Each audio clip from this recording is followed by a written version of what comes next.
Há uma espécie em extinção que não habita florestas, mas pulsa sob a pele das mulheres, a mulher selvagem. Clarissa Pinkola-Stas a nomeia como quem faz um resgate, não de uma criatura mítica, mas de uma força ancestral que foi sendo domesticada, amordaçada e emparedada. A loba, que mata o filhote ferido, ensina uma ética que a civilização não tolera. Há compaixão na morte quando ela é necessária. Há sabedoria em permitir que o fim venha aos que não podem mais viver. A mulher selvagem sabe disso, mas foi ensinada a negar, a adiar e a fingir que tudo pode ser salvo, mesmo quando o que resta é dor. A geração pós-guerra cresceu entre jardins sem cultivo. As mulheres eram propriedade e enfeitadas com cintas e silêncios. O que escreviam era desautorizado e o que pintavam, ignorado. Vestir-se com alegria era risco. O corpo, quando celebrava sua própria presença, tornava-se alvo. A violência era sempre culpa da vítima e a liberdade sempre um erro. A mulher que fugia da coleira era chamada de errada. A que se mantinha apertada, contida e amordaçada era considerada certa. A loucura feminina era rotulada como colapso nervoso, quando na verdade era o grito abafado de uma alma que não suportava mais o confinamento. A mulher selvagem é a saúde da psique feminina. Sem ela, não há sentido. Ela é o arquétipo que atravessa culturas, épocas e mitologias. E este é um livro de histórias de mulheres, mas também de feridas, de retornos e de reconquistas. Aprender a se proteger é um gesto de sobrevivência. O velho pai, como Cronos, ainda tenta devorar os filhos antes que eles floresçam. A alma pode ser amassada, marcada e queimada, mas ela não morre. Ela se recolhe, se esconde e espera. A alma faminta é perigosa. Quando não pode se expressar, ela adoece. E as mulheres precisam florescer em seus próprios estilos, sem serem corrigidas e sem serem moldadas. A psique feminina carrega dois polos, o predador e o jovem potencial. Quando a mulher percebe que foi capturada, por dentro e por fora, ela não tolera. É um golpe na raiz de quem ela é.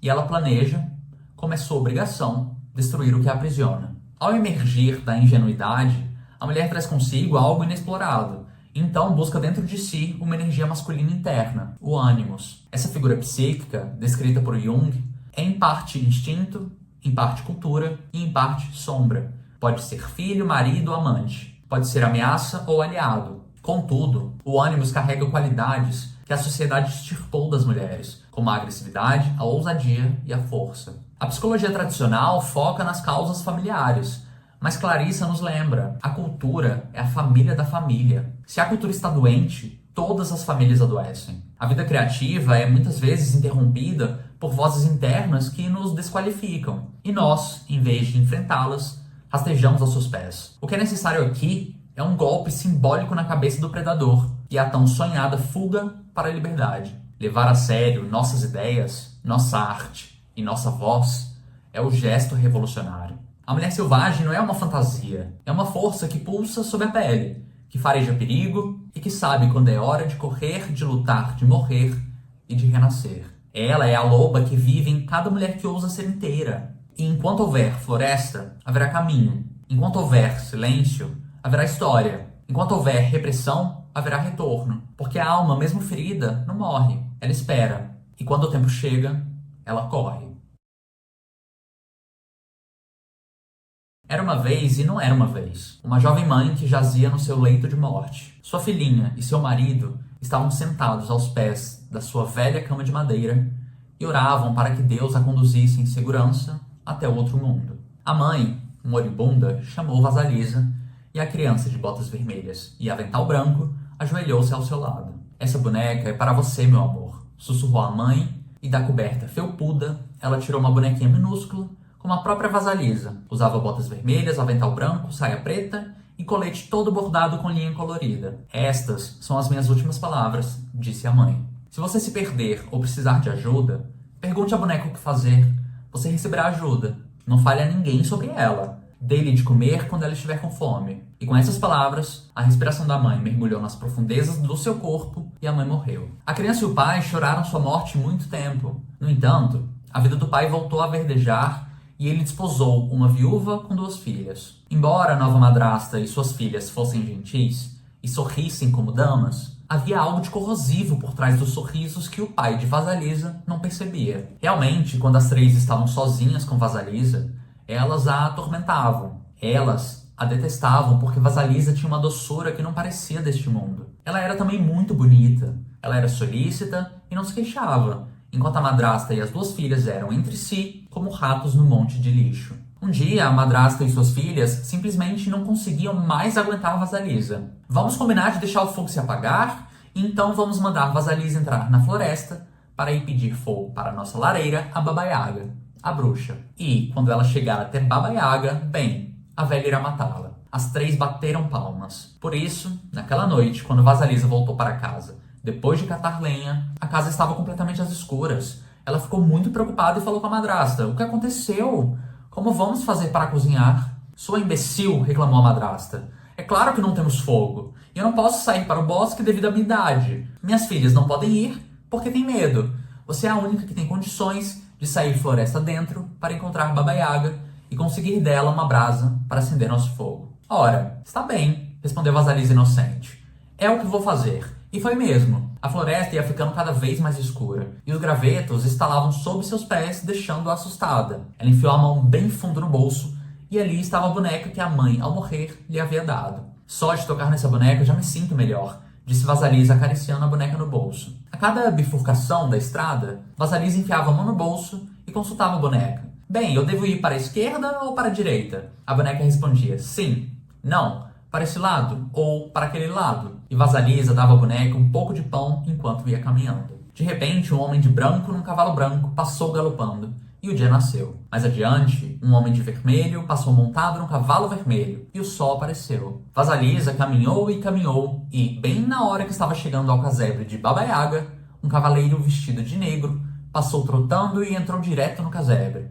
E imediatamente fez-se noite. A cerca, feita de caveiras e ossos, ao redor da choupana, começou a refugir com um fogo interno, de tal forma que a clareira ali na floresta ficou iluminada com uma luz espectral. Ora, Baba Yaga era uma criatura temível. Ela viajava não num coche, nem numa carruagem, mas num caldeirão que voava sozinho. Ela remava esse veículo com um remo que parecia um pilão, e o tempo todo varria o rastro por onde passava, com uma vassoura feita de cabelo de alguém morto há muito tempo. E o caldeirão veio voando pelo céu, com o próprio cabelo sebento de Baba Yaga na esteira. Seu queixo, comprido, era curvado para cima, e seu longo nariz era curvado para baixo. Baba Yaga tinha um ínfimo cavanhaque branco e verrugas na pele. Suas unhas manchadas de marrom eram grossas e estriadas como telhados, e tão compridas e recurvas que ela não conseguia fechar a mão. Ainda mais estranha era a casa de Baba Yaga. Ela ficava em cima de enormes pernas de galinha, amarelas e escamosas, e andava de um lado para o outro sozinha. As cavilhas nas portas e janelas eram feitas de dedos humanos, das mãos e dos pés, e a tranca da porta da frente era um focinho com muitos dentes pontiagudos. Vasalisa consultou sua boneca. "É essa a casa que procuramos?" E a boneca, a seu modo, respondeu: É essa que procuramos." E antes que ela pudesse dar mais um passo, Baba Yaga, no seu caldeirão, desceu sobre Vasalisa aos gritos. "O que você quer?" "Vovó, vim apanhar fogo", respondeu a menina estremecendo. "Está frio na minha casa. O meu pessoal vai morrer. Preciso de fogo." "Ah, sei", retrucou Baba Yaga rabugenta. "Conheço você e seu pessoal. Bem, criança inútil, você deixou o fogo se apagar, o que é muita imprudência. Além do mais, o que a faz pensar que eu lhe daria a chama?" "Porque eu estou pedindo", respondeu Vasalisa depois de consultar a boneca. "Você tem sorte", resmungou Baba Yaga. "Essa é a resposta certa." E Vasalisa se sentiu com muita sorte por ter acertado a resposta. Baba Yaga, porém, a ameaçou. "Não há a menor possibilidade de eu lhe dar fogo antes de você fazer algum trabalho para mim. Se você realizar essas tarefas para mim, receberá o fogo. Se não..." E nesse ponto, Vasalisa viu que os olhos de Baba Yaga, de repente, se transformavam em brasas. "Se não, minha filha, você morrerá." E assim Baba Yaga entrou pesadamente no casebre, deitou-se na cama e mandou que Vasalisa lhe trouxesse a comida que estava no forno. No forno havia comida suficiente para 10 pessoas, e a Yaga comeu tudo, deixando uma pequena migalha para Vasalisa. "Lave minha roupa, varra a casa e o quintal, prepare minha comida, separe o milho mofado do milho bom e certifique-se de que tudo está em ordem. Volto mais tarde para inspecionar o seu trabalho. Se tudo não estiver pronto, você será meu banquete." E com isso, a Baba Yaga partiu voando no seu caldeirão,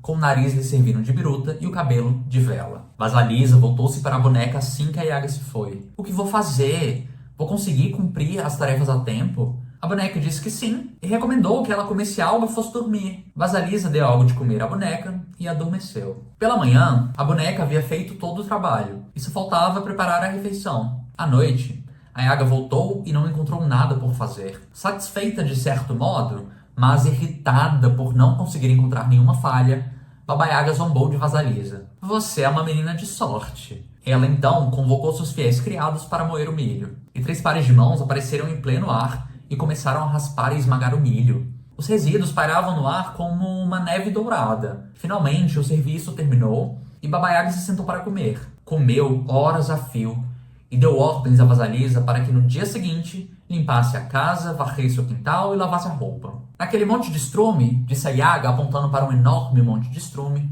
há milhões de sementes de papoula. Amanhã quero encontrar um monte de sementes de papoula e um monte de estrume, completamente separados um do outro. Compreendeu? Meu Deus, como vou fazer isso? Exclamou Vasalisa. Não se preocupe, eu me encarrego, sussurrou a boneca quando a menina enfiou a mão no bolso. Naquela noite, Baba Yaga adormeceu roncando e Vasalisa tentou catar as sementes de papoula do meio do estrume. Durma agora, disse-lhe a boneca depois de algum tempo.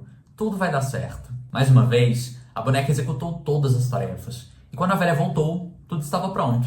Ora, ora! Que sorte a sua de conseguir acabar tudo, disse Baba Yaga falando sarcástica pelo nariz. Ela chamou seus fiéis criados para prensar o óleo das sementes e novamente 3 pares de mãos apareceram e cumpriram a tarefa. Enquanto a Yaga estava besuntando os lábios na gordura do cozido, Vasalisa ficou parada por perto. E aí, o que é que você está olhando? Perguntou Baba Yaga. Posso lhe fazer umas perguntas, vovó? Perguntou Vasalisa. Pergunte, ordenou Yaga, mas lembre-se, saber demais envelhece as pessoas antes do tempo. Vasalisa perguntou quem era o homem branco no cavalo branco. Ah, respondeu Yaga com carinho. Esse primeiro é meu dia. E o homem de vermelho no cavalo vermelho? Ah, esse é meu sol nascente. E o homem de negro no cavalo negro? Assim, esse é o terceiro e ele é a minha noite. Entendi, disse Vasalisa. Vamos, criança. Não quer fazer mais perguntas? Sugeriu a Yaga manhosa. Vasalisa estava a ponto de perguntar sobre os pares de mãos, mas a boneca começou a saltar dentro do bolso e, em vez disso, Vasalisa respondeu. Não, vovó. Como a senhora mesma diz, saber demais pode envelhecer a pessoa antes da hora. É, disse a Yaga inclinando a cabeça como um passarinho. Você é muito ajuizada para sua idade, menina. Como conseguiu isso? Foi a bênção da minha mãe, disse Vasalisa com um sorriso. Bênção, guinchou Baba Yaga, bênção. Não precisamos de bênção nenhuma aqui nessa casa. É melhor você procurar seu caminho, filha. E foi empurrando Vasalisa para o lado de fora. Vou lhe dizer uma coisa, menina. Olhe aqui. Baba Yaga tirou uma caveira da cerca e enfiou numa vara. Pronto. Leve esta caveira na vara até sua casa. Isso. Esse é o seu fogo. Não diga mais uma palavra sequer. Só vá embora. Vasalisa ia agradecer a Yaga, mas a bonequinha no fundo do bolso começou a saltar para cima e para baixo e Vasalisa percebeu que devia só apanhar o fogo e ir embora. Ela voltou correndo para casa. Era noite e Vasalisa atravessou a floresta com a caveira numa vara, com o brilho do fogo saindo pelos buracos dos ouvidos, dos olhos, do nariz e da boca. De repente, ela sentiu medo dessa luz espectral e pensou em jogá-la fora, mas a caveira falou com ela, insistindo para que se acalmasse e prosseguisse para a casa da madrasta e das filhas. Quando Vasalisa ia se aproximando da casa, a madrasta e suas filhas olharam pela janela e viram uma luz estranha que vinha dançando pela mata. Cada vez chegava mais perto. Elas não podiam imaginar o que aquilo seria. Já haviam concluído que a longa ausência de Vasalisa indicava que ela, a essa altura, estava morta. E que bom que ela havia desaparecido. Vasalisa chegava cada vez mais perto da casa. E quando a madrasta e suas filhas viram que era ela, correram na sua direção, dizendo que estavam sem fogo desde que ela havia saído e que por mais que tentassem acender um, ele sempre se extinguia. Vasalisa entrou na casa, sentindo-se vitoriosa por ter sobrevivido à sua perigosa jornada, por ter trazido fogo para casa. No entanto, a caveira na vara ficou observando cada movimento da madrasta e das duas filhas, queimando-as por dentro. Antes de amanhecer, ela havia reduzido a cinzas aquele trio perverso. Vasalisa, como Cinderela em pele ancestral, não é uma menina que perde o sapatinho, mas uma mulher em formação que atravessa 9 tarefas para recuperar o fio da sua intuição. Clarissa Pinkola-Estés nos convida a ler esse conto como quem decifra um sonho. Cada personagem, cada cor, cada gesto é um aspecto da alma feminina em processo de descoberta. A primeira tarefa é brutal: permitir a morte da mãe boa demais, aquela que protege tanto que paralisa, aquela que, por amor, impede o bater das asas. A psique precisa deixar morrer o que já não sustenta: valores, crenças e medos herdados. A morte da mãe simbólica é o nascimento da mulher que caminha só, torna-se alerta e aprende sozinha a farejar o perigo. Ninguém está pronto, mas há algo à espera no início do bosque, e o destino é ir ao seu encontro. A segunda tarefa exige denunciar a natureza sombria. Ser boazinha não faz a vida florescer. A mulher precisa aprender a se relacionar com suas partes indesejadas, ou seja, com seus monstros internos. A terceira tarefa é navegar nas trevas, consentir em se aventurar e nutrir a intuição como quem alimenta uma loba faminta. Na quarta tarefa, a mulher encara a megera selvagem, a deusa apavorante que habita os contos e os espelhos. Suportar seu rosto sem hesitar é reconhecer que há poder nos outros, mas também em si. A criança boazinha precisa definhar. Ser forte não é endurecer os músculos, mas aguentar o que se sabe. A quinta tarefa é servir o não racional. Lavar as roupas, descer ao rio e purificar assim o tecido da alma. A água renova. As roupas somos nós, sujas, gastas, mas capazes de renascimento. A sexta tarefa é afastar isso daquilo. Discriminar com precisão, fazendo separações para aprender sobre a vida e a morte. A sétima tarefa é perguntar sobre os mistérios, sobre os cavaleiros, sobre as cores que representam o nascimento, o sacrifício e a dissolução. O negro é lama e morte, mas também promessa de saber. É a cor da descida e do mundo entre os mundos. Vermelho é fúria e eros, mas também remédio psíquico e o sangue que anuncia o nascimento. O branco é pureza e espírito, mas também tábula rasa, leite materno e cadáver. Cada cor carrega vida e morte. Cada cor é uma estação da alma. Na oitava tarefa, a mulher se põe de pé nas quatro patas, assume o poder de ver, enxerga sua vida com uma nova luz. Na nona tarefa, ela reformula a sombra, reconhece os aspectos negativos dos outros e de si. A luz da caveira não perdoa, ela vê o que vê e sob sua claridade tudo é revelado. O milagre, o engano, o embriagado e o traidor. A mulher que atravessa essas tarefas precisa de companheiros que a vejam como criatura viva, amigos e mestres que não apaguem sua luz, mas a protejam. A escolha dessas presenças é crítica. São elas que ajudam a manter o vínculo com o lado selvagem vivo. Esse vínculo se reforça com uma pergunta simples e radical: o que eu desejo? Não o que acena de fora, mas o que chama de dentro. O universo exibe vitrines,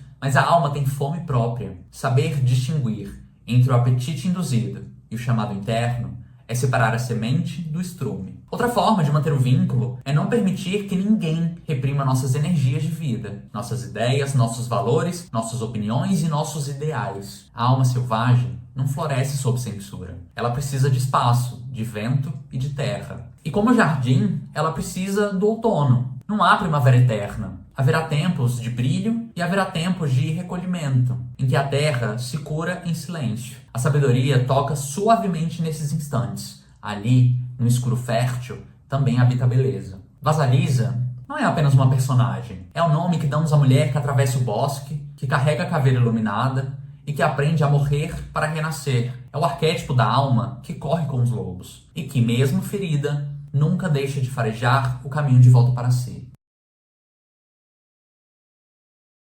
Há um velho à beira da morte. Ele distribui pauzinhos aos seus descendentes e os observa quebrá-los com facilidade. Depois, os reúne em feixes e desafia: quebrem agora. Ninguém consegue. O velho sorri. A lição é simples e profunda. Sozinhos, somos frágeis. Juntos, somos resistência. Mas há muito a aprender sobre a força de ser dois. Não se trata apenas de companhia, mas de vínculo psíquico, de aliança entre almas que se reconhecem. Jung advertia: sem controle sobre os apetites, nos perdemos em cada torta esfriando na janela e em cada osso jogado na estrada. A distração é o inimigo da consciência. E a consciência, essa chama difícil de manter acesa, precisa ser lembrada, repetida e protegida. Tudo vibra: o sol, os átomos e os anseios humanos. E tudo hesita, agita e recomeça. Sem a morte, não há lição. E sem o fundo escuro, o diamante não brilha. A morte é a professora da vida. Sem ela, não há fidelidade e nenhum amor que seja verdadeiro. Amar exige coragem. Amar é atravessar distâncias, suportar finais e recomeços. O medo é comum. Quem está vivo tem medo. Mas o medo não é desculpa suficiente para não realizar qualquer tarefa. O mergulho no inconsciente nunca vem com garantias. Chega uma hora que só resta apertar o nariz e saltar. O pescador canta para desembaraçar a linha. Nós também deveríamos cantar. O que precisa morrer hoje para que eu possa viver? O que hesito em deixar ir? Qual vida temo dar à luz? E se não for agora, quando? A vida, excessivamente controlada, se torna uma caricatura de si mesma. Entre os sufis, há uma oração que pede a Deus: dilacere meu coração para que se crie um novo espaço para o amor infinito. Amar é isso. Suportar rupturas e renascimentos, todos dentro do mesmo abraço. O isolamento não é desejável, mas é fértil. Ele elimina a fraqueza, erradica a lamentação e aguça a intuição e oferece uma visão que os aceitos jamais alcançam. A psique selvagem resiste ao isolamento. Contudo, o mais importante é esperar. Esperar pela vida criativa, pela solidão fértil e pelo tempo de ser e fazer. A promessa da natureza selvagem é clara: depois do inverno sempre vem a primavera. Vicejar é o destino, não apenas sobreviver. Não se encolha se for chamada de ovelha negra. A visão lenta chama o rebelde de praga. Mas a história comprova: quem é diferente está no limite, e é ali que se faz a contribuição original. A mulher selvagem não é um arquétipo decorativo. Ela é a força que escreve, pinta, dança, mesmo quando o mundo diz não. Ela é a que protege o filho não aprovado, a que canta para desembaraçar a linha e a que espera pela primavera. A beleza não é uma fórmula. Não há um único tipo de lobo. A natureza não se curva à uniformidade. E, no entanto, a cultura insiste em moldar corpos, afetos e ideias como se houvesse apenas um formato legítimo de seio, de cintura e de pele. A mulher selvagem sabe: a beleza é múltipla, indomável, feita de espécies raras e contrastantes. Defender apenas um tipo é negar o próprio mundo. No fundo do poço, onde a dor é mais densa e o silêncio mais profundo, estão as raízes vivas da psique. É ali, no solo escuro, que a alma encontra espaço para semear. Os contos de fadas acabam em 10 páginas, mas nossas vidas são bibliotecas inteiras. Mesmo que um capítulo seja desastroso, há sempre um novo capítulo à espera. O fracasso é mestre mais eficaz que o sucesso. Ouça, aprenda e insista. Sapatos sem graça são bênçãos disfarçadas. Os vermelhos demais exigem cuidado. Sapatos são símbolos. Protegem os pés, que representam liberdade e mobilidade. Escolher os próprios sapatos é escolher o próprio caminho. E se forem vermelhos, que sejam costurados à mão, com coragem, sacrifício e convicção. A vida vibrante exige sacrifício. O vermelho é a cor da entrega, da paixão e da ferida que ensina. Criar não é acertar de primeira. Os deuses também erraram. A primeira tentativa é sempre imperfeita. E isso não tem nada a ver com talento. É apenas a vida em evolução. Esconder a vida interior é inútil. Ela escapa e explode pela lateral do pneu. O superego, a cultura, os complexos negativos, todos atacam o que é secreto e voraz. O que é proibido e pulsante não se cala. E coragem é seguir o coração, mesmo quando ele nos leva para fora da trilha. O lado selvagem está sempre na mira. Querem transformá-lo em troféu, domá-lo e reformulá-lo. Mas a rebeldia eficaz é aquela que provoca mudança e que desperta consciências. Dance! Dance com seus sapatos, vermelhos, pretos ou amarelos, mas dance com os que são seus. A cultura polui. Diz que suas ideias são inúteis, que seu esforço é vão. Isso é chumbo no rio. E quando o rio está poluído, tudo definha. A vida criativa é um espírito deslumbrante que escorre pela psique em busca de depressões naturais. Criar é ser sensível, reunir possibilidades e transformá-las em expressão única. Comece! É assim que se limpa o rio. Fracasse, recomece, fracasse de novo e daí? O que nos paralisa não é o fracasso, mas a relutância em recomeçar. Cicatrizes são mais fortes que pele. São resistência à atração e capacidade de absorver pressão. A marca da dor é também a marca da força. Às vezes, pela primeira vez, temos a chance de parar de nos chocar contra os muros que nós mesmos erguemos. E então aprendemos a atravessá-los. Lao Tse diz: de 1 vem 2, e de 2, 3, mas de 3 vem 10.000. O terceiro estágio é o da transformação. Os átomos saltam e o movimento começa. A iniciação é o abandono da inconsciência. É a decisão de perseguir a união com o self selvagem, custe o que custar. É a morte e a ressurreição. É deixar para trás o lar, os valores ultrapassados e assumir a própria identidade. Na alquimia, há 3 estágios: Nigredo, a dissolução; Rubedo, o sacrifício; albedo, a nova vida. Não se pode esconder o que há de melhor. Apareça, onde quer que esteja. Deixe pegadas profundas. Hoje a resposta pode ser um não assustador. Contudo, as respostas mudam, você muda, o mundo muda. E o rio sempre voltará a correr.